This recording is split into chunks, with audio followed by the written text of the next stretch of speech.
Mereka bukanlah manusia super yang tahan api ataupun bisa membelah sungai. Tapi merekalah yang sigap tanggap bencana. Mereka pahlawan kemanusiaan karena mereka taruna siaga bencana. Mari bersama Tagana kita sigap tanggap bencana.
comment, and subscribe Rusdian Channel.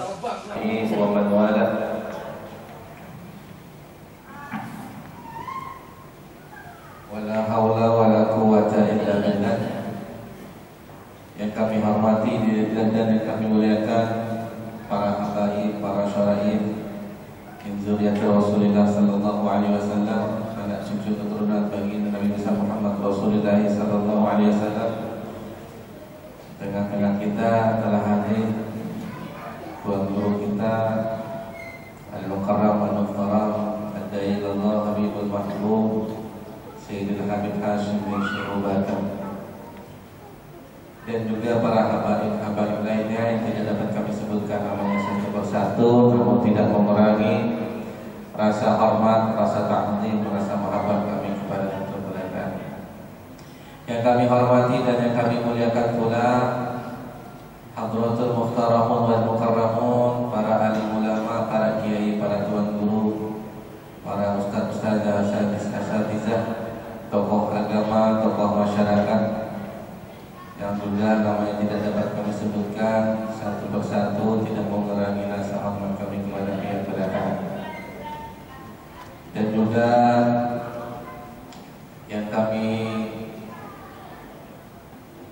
hormati dan yang kami segani para umarah, para pejabat, para aparatur pemerintah, para donatur, sukarelawan dan simpatisan yang telah membantu, mendukung dan berpartisipasi dalam majelis rutinan MR di Masjid Al-Husna. Mudah-mudahan apa yang telah kita sumbangkan, kita korbankan, kita hadiahkan dalam acara majelis rutinan ini mendapatkan ganjaran pahala yang berlipat ganda dari sisi Allah Subhanahu wa Ta'ala.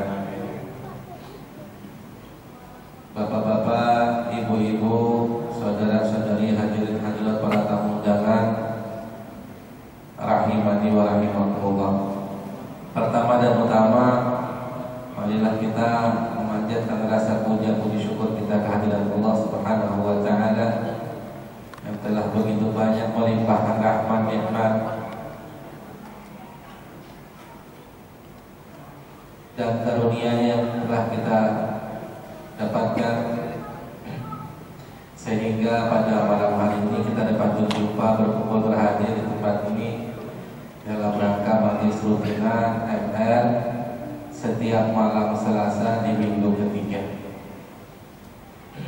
Kami yang mewakili daripada pengurus takmir Yayasan Masjid Al-Husna mengucapkan terima kasih yang sebesar-besarnya kepada para tamu undangan, para hadirin hadirat yang telah berkenan hadir untuk memenuhi undangan kami.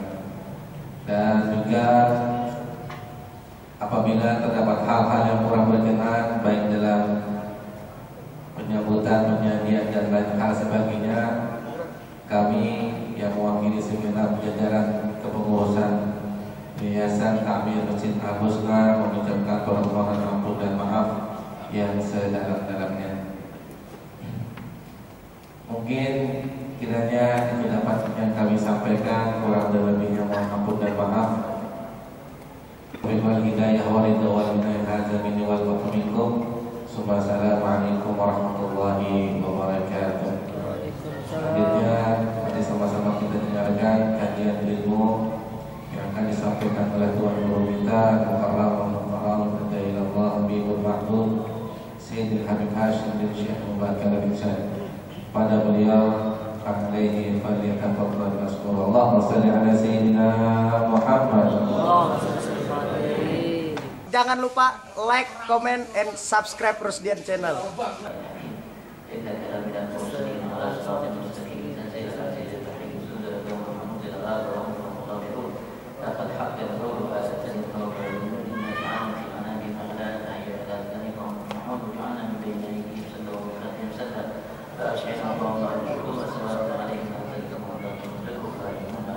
Alhamdulillah, bersyukur kita aturkan kehadiran Allah atas segala nikmatnya yang melimpah luar biasa dan tidak sedikit nanti nafas kita bersama kepada Allah dan kita seluruhnya salah satu teman dari dalam surganya sama para habaib, sama ulama, masyarakat, tokoh agama, tokoh pemuda,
Sebenarnya yang tidak baik kita mendapatkan mungkin dosa, murka, hukuman, balasan dari Allah Subhanahu wa taala atas ucapan yang tidak baik itu.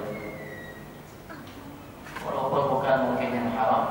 Begitu juga ketika kita mengucapkan kalimat-kalimat yang baik, maka kita akan mendapatkan kebaikan, begitu, pahala sesuai dengan apa yang kita ucapkan. Terutama ada berbagai macam sebagai ucapan-ucapan yang ketika kita mengucapkannya begitu besar pahala kebaikan yang Allah Subhanahu wa taala siapkan. Seperti Al-Quran yang dibaca, begitu juga salat terhadap Nabi besar Muhammad sallallahu alaihi wasallam yang dibaca. Jika seorang membacanya dan mengeraskan suaranya atas dasar cinta kepada Allah Al-Quran dan Nabi besar Muhammad sallallahu alaihi wasallam, maka kebaikan yang ia akan dapatkan dari Tuhannya Allah Subhanahu wa taala lebih dari yang dibayangkannya. Lebih dari yang bayangkannya. Karena itu seorang sahabat Nabi besar Muhammad sallallahu alaihi wasallam, Sayyidina Abdullah bin Mas'ud, seorang sahabat mungkin bahasa kita mungkin kertil dia. Kertil. Mungkin ya semeter lebih atau semeter mungkin hanya setingginya. Oleh Nabi besar Muhammad sallallahu alaihi wasallam. Maka ia baca di tengah-tengah mereka Al-Quran dengan suara yang keras, karena mengharapkan anugerah yang besar dari Allah Subhanahu wa taala.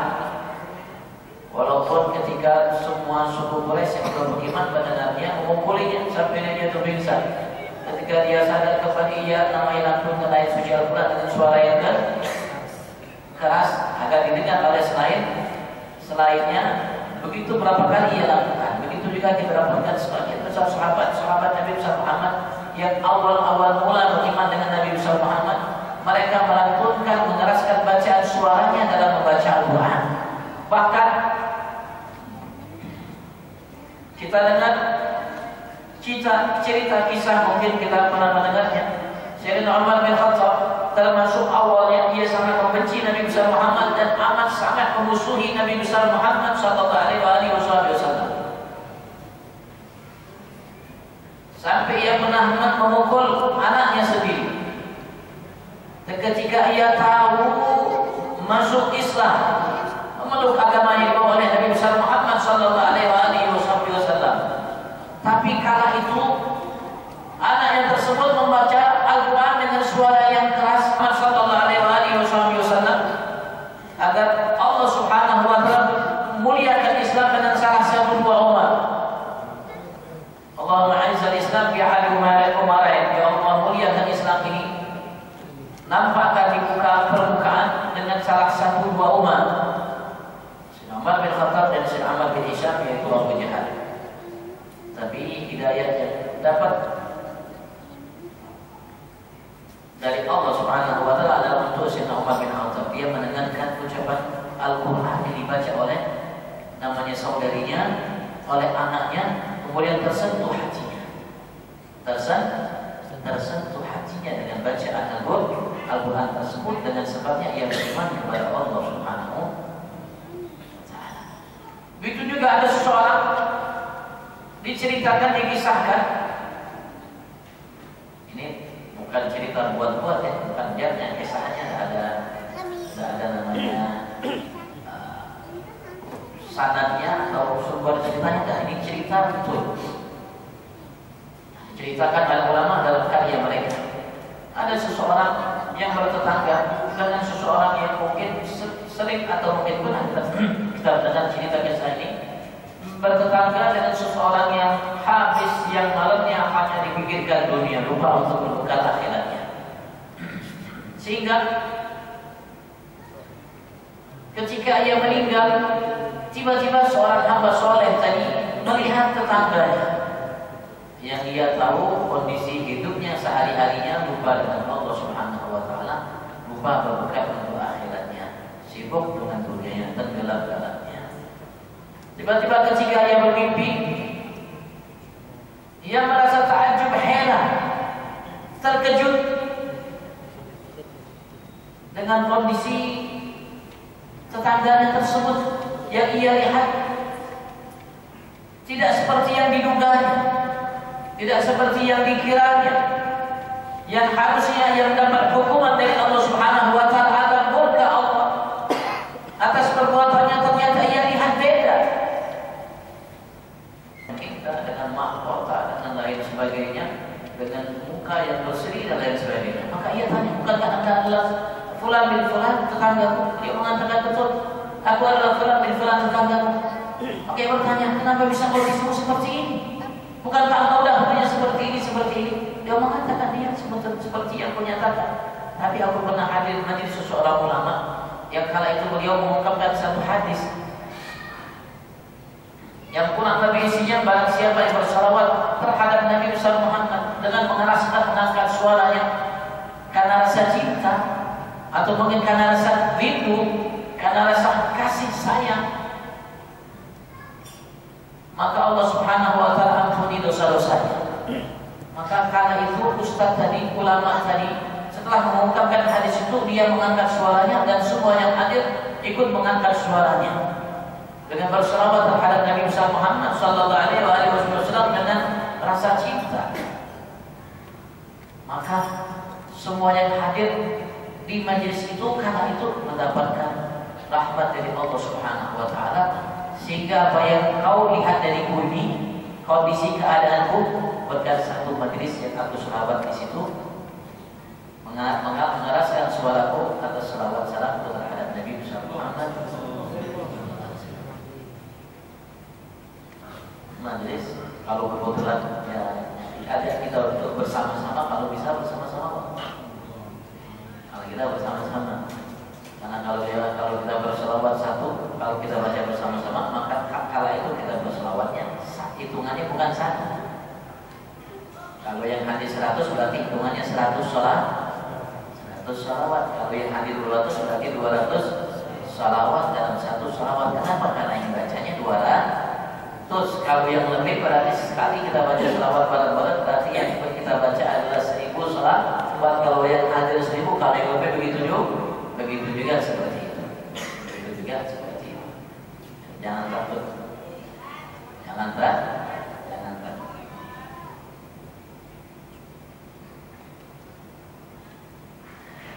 Oke, kita sedikit ulangi. Insyaallah kita akan baca surat Yasin. Karena surat Yasin begitu besar, memberikan kebaikan, motivasi buat kita sebagai umat. Di dalamnya ada cerita tentang umat sebelum kita, cerita bagaimana kondisi seseorang yang beriman kepada utusan Allah Subhanahu wa Ta'ala, dan ia mempertahankan keimanannya sehingga gugur atas dasar iman kepada utusan Allah Subhanahu wa Ta'ala, dan apa yang Allah anugerahkan di alam barzahnya atas keimanan yang telah dimiliki olehnya, dan bagaimana keinginan harapan seorang yang ada di alam barzah itu untuk orang-orang yang masih di atas, yang masih hidup. Apa yang mereka inginkan, apa yang diharapkan oleh seseorang yang sudah meninggal dalam keadaan iman terhadap mereka-mereka yang di atas dan yang masih belum beriman. Yasin. A'udzubillahi minasyaitonirrajim. Bismillahirrahmanirrahim. Yasin. Mungkin kita ulangi sedikit. Allahu a'lam bimuradah. Allah lebih tahu dengan maksudnya dengan kalimat Yasin. Seperti alif lam mim ha mim ta dan lain sebagainya. Ahlul muqatta'ah. Ada yang mengatakan Yasin salah satu nama dari nama Nabi besar Muhammad SAW. Ada yang mengatakan Yasin ism dari Quran, nama bagi Al-Quran. Ada yang mengatakan Yasin wa insan dan lain sebagainya. Tapi yang lebih aman, Allahu a'lam bimuradihi. Allah lebih tahu dengan maksudnya dengan kalimat Yasin apa maksudnya. Wal Qur'anil Hakim. Mulai Allah Subhanahu wa Ta'ala bersumpah, dan Allah Subhanahu wa Ta'ala ketika ingin menegaskan sesuatu poin agar menjadi perhatian bagi kita hambanya, walaupun Allah sebetulnya tidak perlu untuk bersumpah, sumpah. Karena apapun yang datang dari Allah Subhanahu wa taala pasti benarnya. Tapi mungkin karena kelemahan kita manusia hambanya, karena begitu banyaknya godaan rayuan bisikan yang datang dari dalam diri kita, luar kita, sehingga mungkin terbesit keraguan atau mungkin sama sekali kita tidak meyakini, meragukannya. Maka Allah Subhanahu wa taala untuk menghilangkan itu, Allah bagi sumpah wal Qur'anil Hakim. Allah bersumpah wal qasam, wa itu sumpah demi Al-Qur'an Al-Hakim Al-Muhkam, yang begitu pas semua tatanannya, susunannya yang begitu indah, yang begitu luar biasa, makna-makna yang terkandung dalam setiap hurufnya, kalimatnya, suratnya, ayatnya, suratnya yang ada dalam Al-Quran, yang begitu amat sangat menyentuh hati setiap pendengar dan pembacanya, yang merupakan bacaan yang termulia yang pernah Allah Subhanahu wa taala berikan kepada satu umat, yang merupakan sari dari setiap kitab suci yang pernah Allah Subhanahu wa taala kirimkan kepada umat-umat sebelum kita. Dari semenjak Nabi Allah Adam, Allah turunkan baginya kitab suci wahyu Allah Subhanahu wa taala sampai ke Nabi Allah Isa, yang jumlah kitab itu ada yang mengatakan 104 kitab, 114 dan lain sebagainya, yang jelas bagian daripada keimanan kita, bahkan rukun iman kita beriman dengan kitab yang pernah Allah turunkan kepada Nabi Rasul, yang harus kita imani dari yang 4 kitab, Zabur, Taurat, Injil, Al-Quran merupakan kitab yang tersusun, yang tersimpan dalamnya semua rahasia, semua yang terkandung dalam kitab sebelumnya. Jadi bisa bahkan Al-Quran menegaskan, menjelaskan, mengungkap kepada kita apa yang menjadi seteru perselisihan pendapat yang terjadi bagi umat-umat sebelum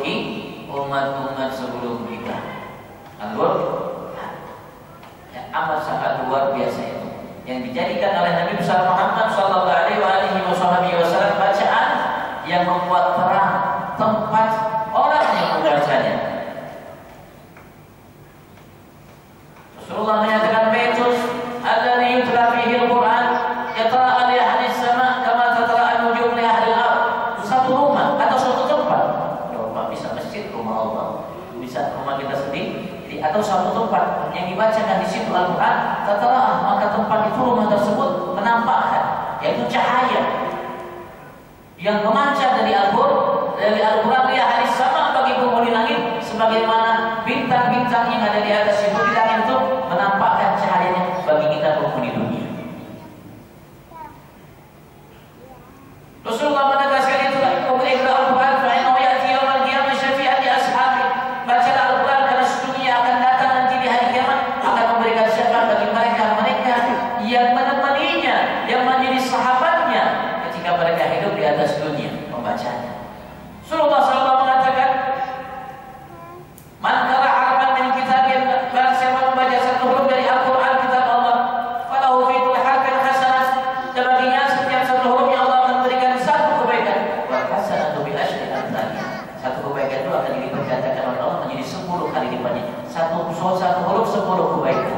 Satu huruf lebih baik daripada dunia seisinya.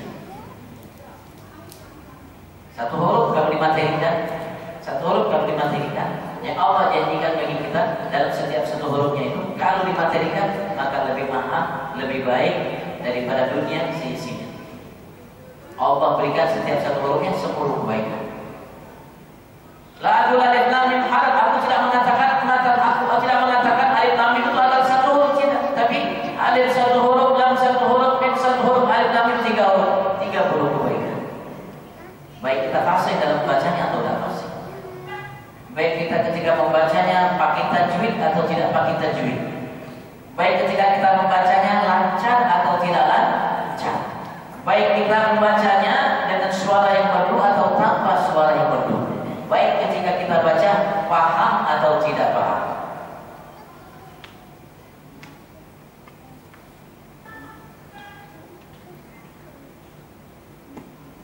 kebaikannya. Kalau zikir setiap zikirnya, kalimat zikir dari awal sampai akhir. Cuma Al-Quran yang Allah berikan bukan setiap namanya awal sampai akhir, setiap satu hurufnya. Misalnya zikir la ilaha illallah, berarti la ilaha illallah itu Allah berikan. Ada riwayat 10 kebaikan, ada riwayat 20 kebaikan dalam la ilaha illallah.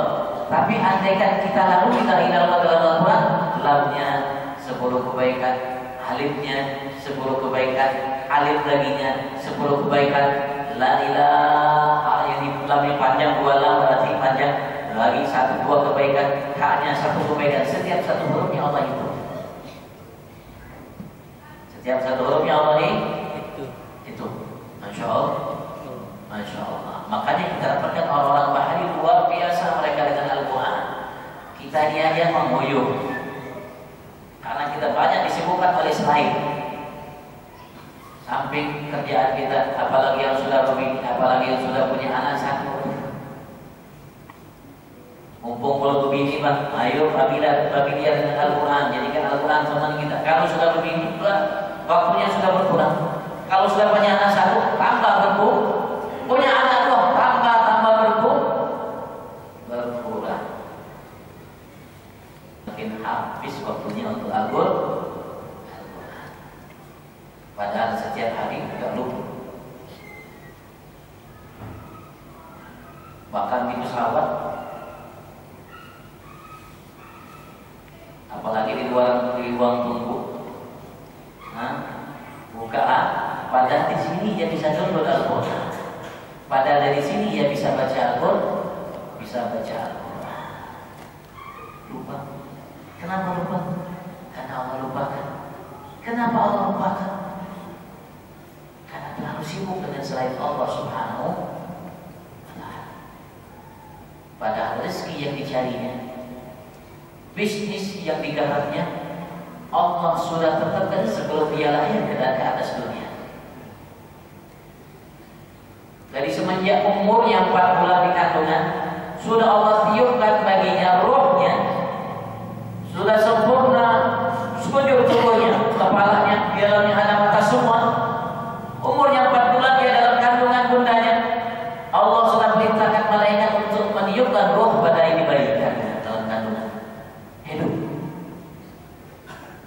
Dan Allah perintahkan malaikat untuk mencatat takdir yang Allah Subhanahu wa Ta'ala tetapkan baginya.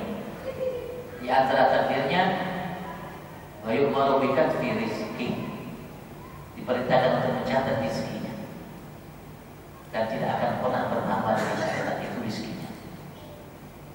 Walaupun dia di pesawat dimanapun dia, walaupun dia baca Al-Quran, kadang-kadang orang baca Al-Quran, terus subhanallah rezekinya lebih hebat daripada yang baca Al-Quran, walaupun siang malam dia cari rezeki.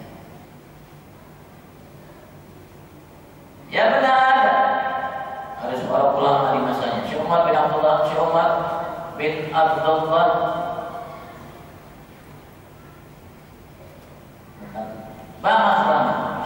Abdullah Bama, termasuk salah satu gurunya Syekh Abu Bakar bin Sa'id al-Wujud.